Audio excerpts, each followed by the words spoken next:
God wants to work through you. We already know how God worked through Moses when Pharaoh and his council were being disobedient, following his orders and not doing the right thing and all that type of stuff. We know how God worked through Moses and he worked through Aaron. Let's talk about how God worked through Peter. We know the story of Jesus walking on water. And this is right after he just fed 5,000 people. So these disciples, they saw all these miracles, like they saw all of this stuff. So they were probably so amped up after that.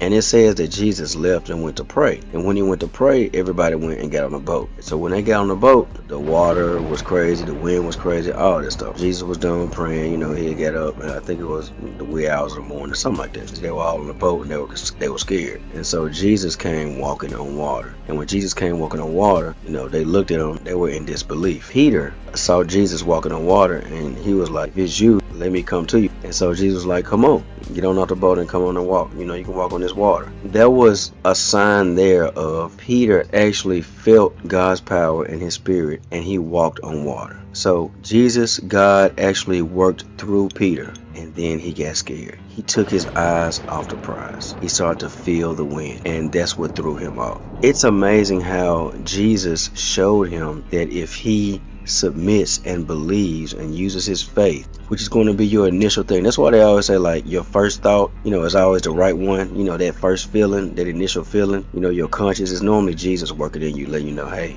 he's just letting you know. You know what I'm saying? Peter's initial reaction was to get off of that boat and was to go see Jesus. And he was cool with it. He had his faith, he was zoned out, and then he let the outside distractions take over. And once the outside distractions took over, that's when he lost his faith. He lost his focus. That's just another example of God, Jesus, wanting to work through you. I know that God he's everywhere at the same time. He's, outside of us, but he's also inside of us. And we have to be more focused and more centered on God and on Jesus so that we won't be taken off by the outside distractions, by the outside noise. We can stay focused and keep our eyes on the prize. In case I don't see you, good afternoon, good evening, good night. You got this.